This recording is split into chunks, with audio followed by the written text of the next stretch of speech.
Well, after 2.5 days, the steering mechanism is linked up to the steering column, and is now working. Probably the most complicated part of this build that I've done yet. Interesting mixture of parts I've used to mimic what you'll find on a rack and pinion steering system. But having looked in the market for these parts, they're expensive, and let's face it, this build is scrap and scrounge from junk. So that's how it's been built.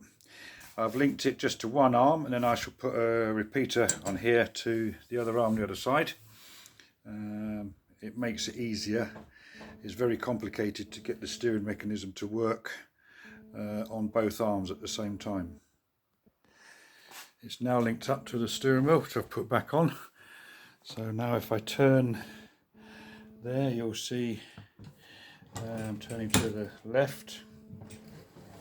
I've now got about just under a full turn on the steering wheel, whereas before I had only a quarter turn.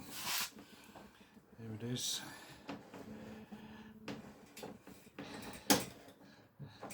It's difficult to video and show at the same time.